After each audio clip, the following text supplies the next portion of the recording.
In this lecture, let's create a namespace for our game.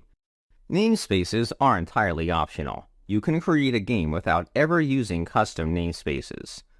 On the other hand, you might want to consider using a namespace to keep your project organized. Let's explore why.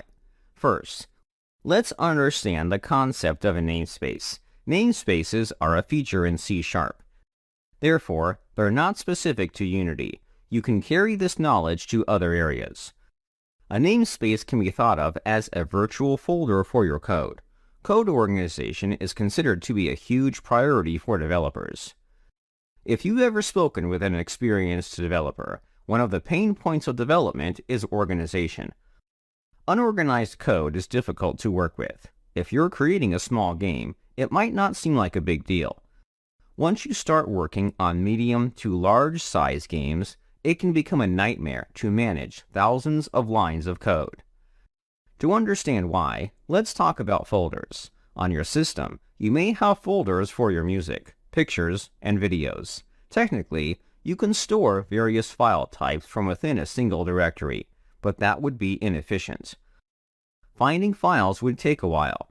Most people will organize their files into folders. The most significant advantage of using folders is reusing file names. For example, let's say we are wedding photographers. Every wedding has a cake. To keep our project organized, each wedding may have a folder with a file called cake.jpg. These are duplicate file names.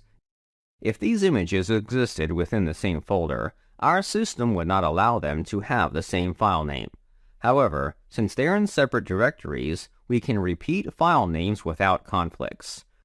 This is the advantage of using folders. Without folders, we would have to be creative with our file names. The same idea applies to programming. Namespaces are the solution for organizing the names in our code. You can think of them as virtual folders for your code. We may want to repeat names. Unfortunately, most programming languages do not allow duplicate names, which can force us to be creative with our names. By using namespaces, we can avoid these types of conflicts. For example, let's say we had a combat system in our game. Combat implies there are two characters fighting each other. Both characters may have an action called attack. With namespaces, we can refer to the action as attack. Otherwise, we would have to use names like player 1 attack and player 2 attack. Namespaces are an optional feature of C#. In general, they're heavily adopted within Unity and the programming community.